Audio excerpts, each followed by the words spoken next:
Hi everyone. आज हामी यो हाइपोथेसिस टेस्टिङ च्याप्टरको काई स्क्वायर टेस्टको बारेमा पढ्नेवाला छौँ र यो काई स्क्वायर टेस्ट भनेको के हो र यो टेस्ट कस्तो अवस्थामा गरिन्छ र कसरी गरिन्छ भन्ने कुरा आजको क्लासमा हामी पढ्नेवाला छौँ। Chi-square test. The chi-square test is a non-parametric statistical test.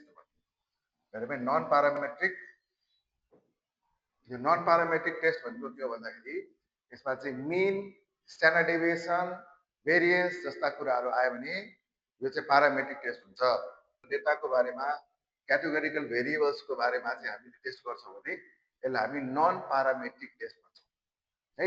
Use to examine whether there is a significant relationship between categorical variable भन्छ or whether observed data fits an expected distribution भन्छ। दुई प्रकारको टेस्टहरू हैन, यो यसको काई स्क्वायर टेस्टको एप्लिकेसन पनि हो। यो फर्स्ट एप्लिकेसन के हो भन्दाखेरि सिग्निफिकेन्ट रिलेसनशिप बिट्विन क्याटेगोरिकल भेरिएबल्स भन्छ। यसको मतलब के भन्दाखेरि दुईटा भेरिएबलहरू छ, एउटा इन्डिपेन्डेन्ट भेरिएबल छ, अर्को डिपेन्डेन्ट भेरिएबल छ भने दुईटा भेरिएबलको बिचमा चाहिँ रिलेसनशिप छ कि छैन भन्ने कुरा पत्ता लगाउँछ, यसले टेस्ट गर्छ यो हाम्रो काई स्क्वायर टेस्ट। यो फर्स्ट एप्लिकेसन यहाँ लेखेको छ, एप्लिकेसनमा हेरौँ त टेस्ट इन्डिपेन्डेन्स अफ एट्रिब्युट्स भनेको त्यही हो, एसोसिएसन भनेको त्यही हो। अनि सेकेन्डमा चाहिँ यो डेफिनेसनमा के भनेको छ whether observe data fits and expected distribution भन्छ है। यो भनेको चाहिँ हामीसँग एउटा अब्जर्भ डिस्ट्रिब्युसन हुन्छ, अब्जर्भ फ्रिक्वेन्सी हुन्छ, अर्को एक्सपेक्टेड फ्रिक्वेन्सी हुन्छ। त्यो अब्जर्भ फ्रिक्वेन्सी र एक्सपेक्टेड फ्रिक्वेन्सी चाहिँ के अरे चाहिँ समान छ कि छैन, यो चाहिँ फिट हुन्छ कि हुँदैन भन्ने कुरा यसले टेस्ट गर्छ। यसलाई हामी भन्छौँ गुडनेस अफ फिट भन्छौँ। यो दुईटा कुराहरू डेफिनेसन दिएको रहेछ यसको एप्लिकेसन। र यस प्रकारले यसको एप्लिकेसन यहाँ तीन प्रकारको हामी यहाँ रिपोर्ट गरेका छौँ। एक नम्बरमा to test independence of attributes association, यो भनेको चाहिँ अघि मैले भनिहालेँ दुईटा भेरिएबलको बिचमा चाहिँ रिलेसनसिप एक्जिस्ट गर्छ कि गर्दैन भन्ने कुरा टेस्ट गर्ने कुरा हो। र दोस्रो भनेको test the goodness of fit, यो भनेको चाहिँ एक्सपेक्टेड फ्रिक्वेन्सी र अब्जर्भ फ्रिक्वेन्सीमा चाहिँ समानता छ कि छैन अथवा त्यसले त्यो चाहिँ हाम्रो चाहिँ फिट हुन्छ कि हुँदैन भन्ने कुरा टेस्ट गर्ने हो। र थर्ड भनेको चाहिँ टेस्ट द पपुलेसन भेरिएन्स हो। दुईटा पपुलेसन छ भने त्यसको भेरिएन्सको हामी यहाँ टेस्ट गर्छौँ।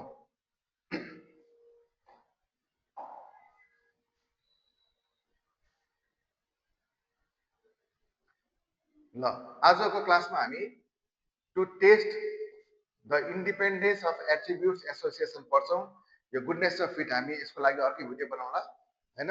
आजको भिडियोमा चाहिँ हामी इन्डिपेन्डेन्स अफ एट्रिब्युट्स एसोसिएसनको टेस्ट कसरी गर्न सकिन्छ भन्ने कुरा पढ्छौँ। र यसको अर्थ के हो त? Association means a relationship between two variables such that the value of one variable affects or is linked to the value of other है। एसोसिएसन भनेको के हो पहिला त यही बुझ्नु पर्यो। एसोसिएसन भनेको के रहेछ भन्दाखेरि यदि हामीसँग दुईटा भेरिएबल छ, एउटा डिपेन्डेन्ट छ अर्को इन्डिपेन्डेन्ट छ भने यो दुईटा भेरिएबलको बिचमा चाहिँ रिलेसनशिप छ कि छैन भन्ने कुरा हामी टेस्ट गर्नु पर्यो है। अब कस्तो खालको भेरिएबल भयो भने चाहिँ हामी त्यसलाई एसोसिएटेड भन्छौँ र कस्तो खालको भयो भने चाहिँ नो एसोसिएसन भन्छौँ भन्ने कुरा पनि बुझ्नु छ, यसको कन्सेप्ट बुझ्नु पर्यो। जस्तै यहाँ उदाहरणको लागि यहाँ दिएको छ भेरिएबल्स जेन्डर र चोइस अफ ड्रिङ्क भन्ने। जेन्डर भनेको मेल र फिमेल भयो हैन।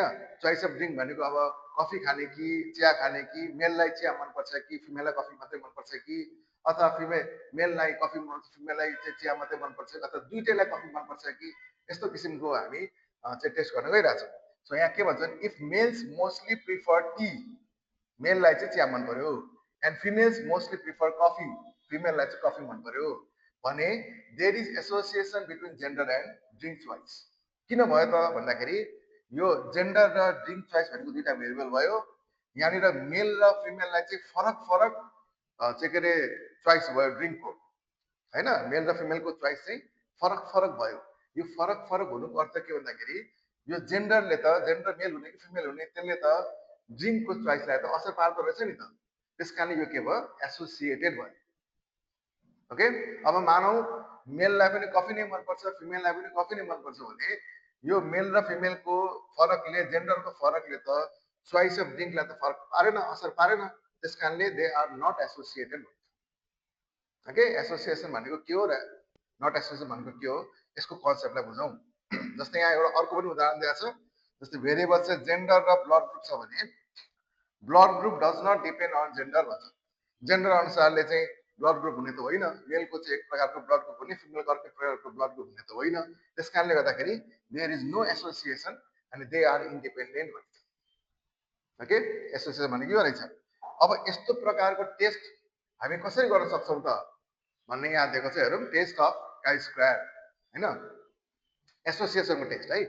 र यसको अब यो टेस्टहरूको कस्तो हुन्छ भन्दाखेरि एउटा स्टेप हुन्छ, त्यो स्टेपलाई हामीले फलो गर्नुपर्छ। हाम्रो एक्जाममा पनि त्यही स्टेप अनुसारले नै सरल र एकदम लहरै लेख्ने हो है। अब यो स्टेपहरू अलिक याद गर्नु पर्यो, यो फर्स्ट स्टेप यो हो, सेकेन्ड स्टेप यो हो, थर्ड स्टेप यो भनेर याद गर्नु पर्यो, अनि लहरै एक्जाममा लेख्ने। जस्तै यहाँ फर्स्ट स्टेपमा के छ, हाइपोथेसिस सेटअप। हाइपोथेसिस सेटअप कसरी गर्ने त, एच नट हुन्छ एउटा, अर्को H1 हुन्छ। एच नट भनेको चाहिँ नल हाइपोथेसिस हो, नल हाइपोथेसिस। ओके, र H1 भनेको अल्टरनेटिभ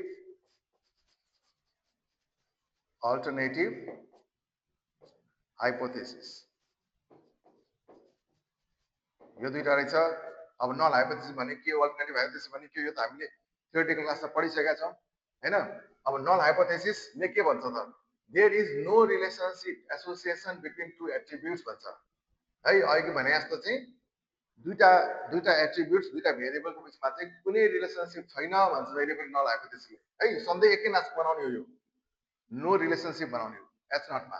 अनि H1 ले चाहिँ के भन्छ, there is relationship association between two attributes भन्छ है। एच नटले चाहिँ रिलेसनशिप छैन भन्छ, H1 ले चाहिँ रिलेसनशिप छ भन्छ है। त यस्तो प्रकारको एच नट र H1 भनेर हामी हाइपोथेसिस सेटअप गर्छौँ first स्टेपमा।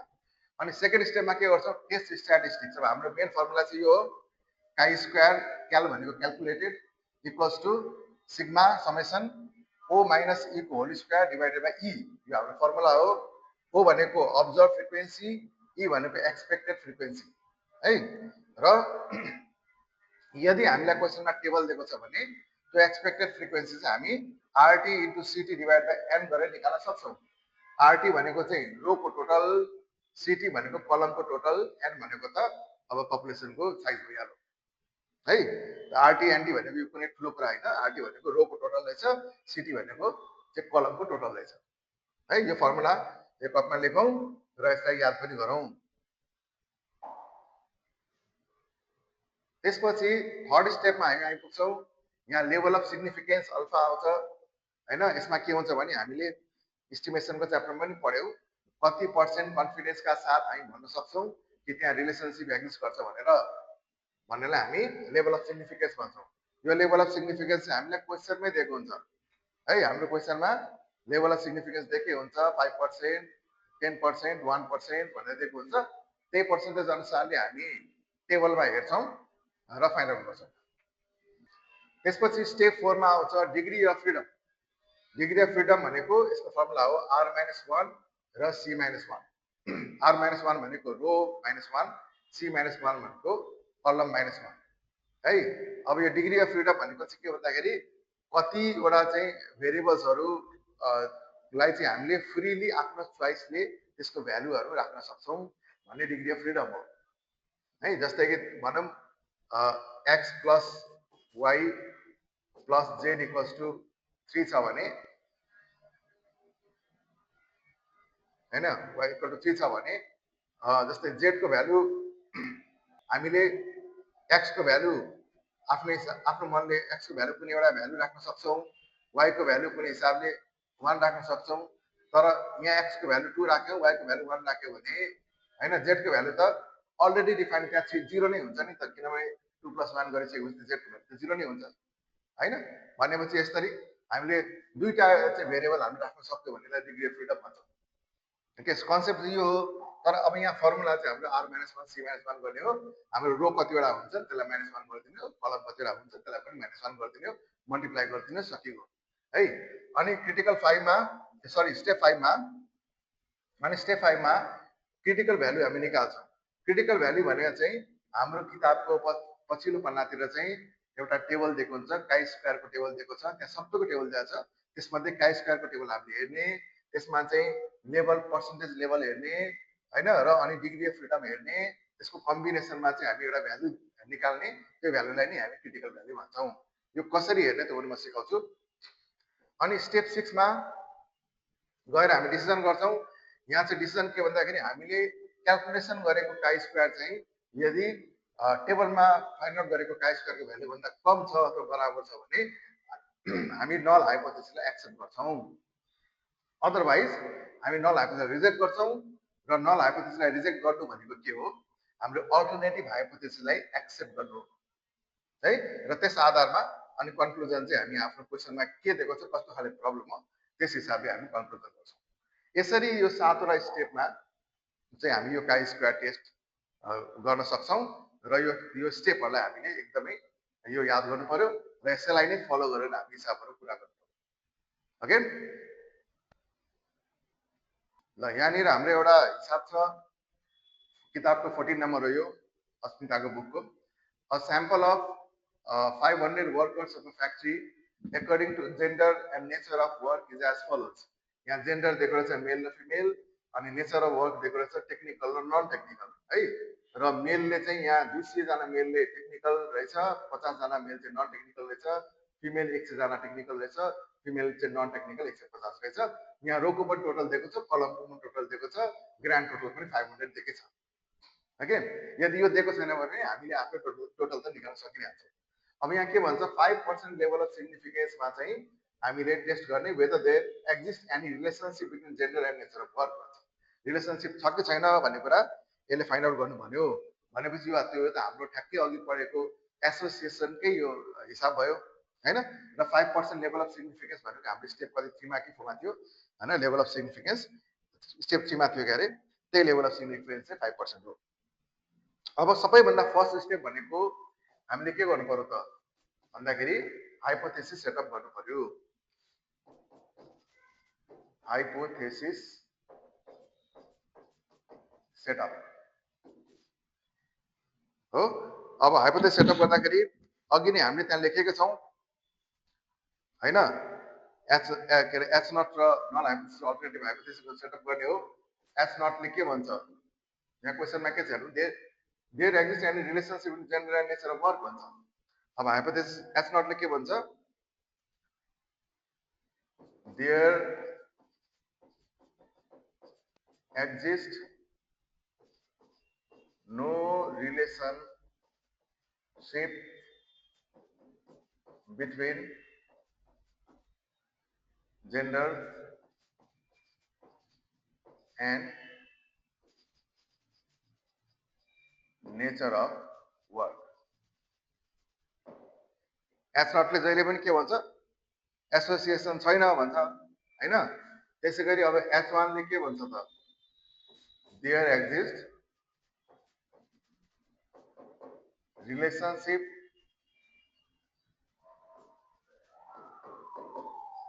Between gender and nature of work. यसले चाहिँ छ भन्यो, अल्टरनेटले छ भन्यो, र हाम्रो नलले चाहिँ छैन भन्यो। त्यसपछि यो स्टेप 1 भयो है। अब स्टेप 2, स्टेप 2 मा के थियो, टेस्ट स्ट्याटिस्टिक्स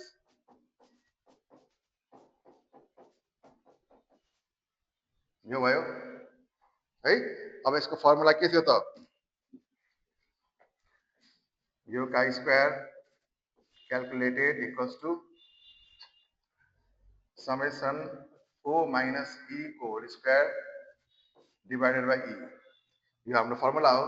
ओ भनेको अब्जर्भ फ्रिक्वेन्सी हो, र अब्जर्भ फ्रिक्वेन्सी चाहिँ जहिले पनि हामीलाई क्वेसनमा दिएको हुन्छ। एक्सपेक्टेड फ्रिक्वेन्सी चाहिँ हामीले आफैले निकाल्ने हो क्याल्कुलेसन गरेर है। भनेपछि यहाँनिर अब्जर्भ फ्रिक्वेन्सी यहाँ क्वेसनमा दिएको यो 200, 50, 100, 150 यो अब्जर्भ फ्रिक्वेन्सी हो। अब एक्सपेक्टेड फ्रिक्वेन्सी चाहिँ अघिको हाम्रो फर्मुलाले निकाल्ने है। अब एउटा टेबल जस्तो बनाऊ न, टेबल बनाऊ। यहाँनिर अब्जर्भ फ्रिक्वेन्सी राख्ने साह्रो माथि, यहाँ एक्सपेक्टेड फ्रिक्वेन्सी राख्ने एक्सपेक्टेड फ्रिक्वेन्सीको फर्मुला त हाम्रो रो टोटल इन्टु कलम टोटल डिभाइडेड बाई एन थियो त्यसले हामी एक्सपेक्टेड फ्रिक्वेन्सी निकाल्छौँ त्यसपछि ओ माइनस ई को होल स्क्वायर निकाल्ने त्यसपछि ओ माइनस ई को होल स्क्वायर बाई ई निकाल्ने ल यति हामी निकाल्छौँ अब हेरौँ ओ के छ यहाँनिर 200 होला त्यसपछि 50 अथवा 100 जता लेख्दा पनि हुन्छ त्यो है 50 अनि 150 जसरी लेख्दा पनि हुन्छ यो केही फरक पर्दैन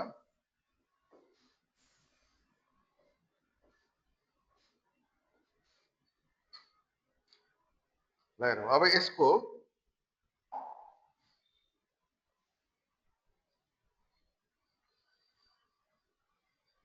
ल हेरौँ ई भनेको कति रहेछ भन्दाखेरि रो टोटल इन्टु कलम टोटल भन्छ रो टोटल भनेको यो 200 को है 200 को 200 यहाँ छ हेर्नु 200 छ यसको रो टोटल भनेको यो भयो 300 भयो 300 इन्टु अब कलम टोटल भनेको कलम त यता तल जान्छ 250 डिभाइडेड बाई एन भनेको 500 टोटल एन भनेको यो टोटल ग्रान्ड टोटल है 500 भनेपछि यो कति भयो त भन्दाखेरि 300 इन्टु 250 डिभाइडेड बाई 500 भनेको 150 भयो 150 अब 100 को हेरौँ 100 को सीधा रोमा छ 300 इन्टु 100 बाट तल जाने यसरी कलम भनेको 250 डिभाइडेड बाई 500 यो भनेको 320 500 भनेको 150 नै भयो अब 50 को सीधा जाने 200 इन्टु 250 डिभाइडेड बाई 500 भनेको 200 इन्टु 250 डिभाइडेड बाई 500 भनेको 100 भयो त्यसै गरी अब 150 को 200 इन्टु 250 डिभाइडेड बाई 500 भनेको यो पनि 100 नै भयो ठिक छ अब यसको होल स्क्वायर गर्नु पर्यो भनेपछि ओ माइनस ई भनेको 200 माइनस 150 भनेको 50 भयो 50 को होल स्क्वायर भनेको 2500 भयो त्यसै गरी 100 माइनस 150 भने फेरि 50 भयो 50 को होल स्क्वायर भनेको 2500 भयो प्लस माइनस दुईटै होल स्क्वायर गर्दा एउटै हुन्छ 100 माइनस 50 हो भने 2500 भयो यो पनि 2500 नै भयो अब O minus E whole square divide by E गर्नु पर्यो है भनेपछि 2500 अनि 2500 डिभाइडेड बाई 150 बराबर 16.67 आयो 25 डिभाइड बाई 150 16.67 2500 डिभाइड बाई 100 भनेको 25 आयो यो पनि 25 आयो भनेपछि यहाँ समेसन ओ माइनस ई को whole square divided by E बराबर कति हुन्छ त सबै जोड्ने यो 25 र 25 50 भइगयो प्लस 16.67 प्लस 16.67 गर्दाखेरि 83.34 आयो 83.34 ल यो स्टेप पनि सकियो यो भनेको हाम्रो के आयो भन्दाखेरि काई स्क्वायर क्याल्कुलेटेड चाहिँ कति आयो भने 83.34 आयो हो अब हाम्रो स्टेप कतिमा आयो यो स्टेप 2 थियो अब स्टेप 3 स्टेप 3 भनेको level of significance alpha equals to 5% 5% भनेको 0.05 है अब 4 number degree of freedom DF बराबर R minus 1 into C minus 1 हो अब कतिवटा रो छ त दुईटा रो छ दुईटा कलम छ भनेको 2 - 1 रो भयो र 2 - 1 कलम भयो, यो भनेको 1 भयो। अब हामीले के गर्छौँ भन्दाखेरि यो 5 नम्बरमा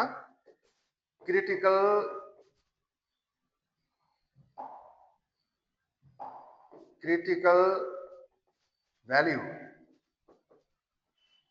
है, यो फाइन्ड आउट गर्नको लागि यो भनेको काई स्क्वायर टेबुलेटेड है, अथवा 0.05 चाहिँ के अरे लेभल अफ सिग्निफिकेन्स भयो, डिग्री अफ फ्रिडम 1 भयो। यो हामीले किताबको अन्तिम पन्नामा चाहिँ यो काई स्क्वायर टेबल निकाल्ने, त्यहाँनिर कलमतिर चाहिँ डिग्री अफ फ्रिडम दिएको छ, रोतिर यो लेभल अफ सिग्निफिकेन्स दिएको छ।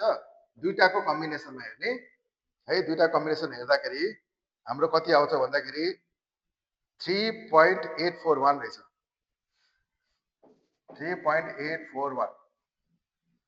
ओके, यसको लागि हामी टक्राकै किताबको अन्तिम पन्नामा जाने अनि त्यहाँ काई स्क्वायर टेबलमा हेर्ने, काई स्क्वायर टेबलबाट टक्राकै निकालेर यहाँ टक्राकै राखिदिने, केही गर्नु परेन है। अब यहाँ 6 नम्बरमा हामी के गर्छौँ भने 6 नम्बरमा चाहिँ यो कम्पेरिजन गर्छौँ, यो डिसिजन गर्नु पर्यो। डिसिजन के भन्दाखेरि हाम्रो अघि हामीले के भनेको थियो भन्दाखेरि हाम्रो क्याल्कुलेटेड चाहिँ काई स्क्वायर क्याल्कुलेटेड चाहिँ टेबुलेटेड भन्दा कम हुनु पर्यो। कम भयो भने हामी नल हाइपोथेसिस एक्सेप्ट गर्न सक्छौँ, तर यहाँ त बढी छ, त्यसकारण हामी के लेख्छौँ भने chi square calculated is greater than chi square tabulated, so null hypothesis हामी एक्सेप्ट गर्न सक्दैनौँ, इज rejected।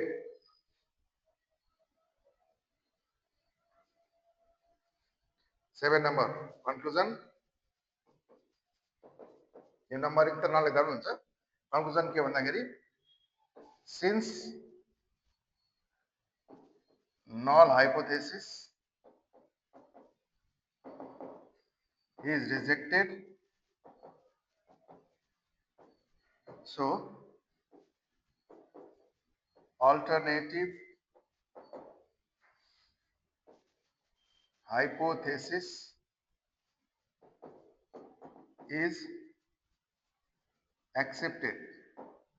हो, अनि यो भनेको अल्टरनेटिभ हाइपोथेसिस एक्सेप्ट भनेको के हो त? Hence we अथवा hence it is concluded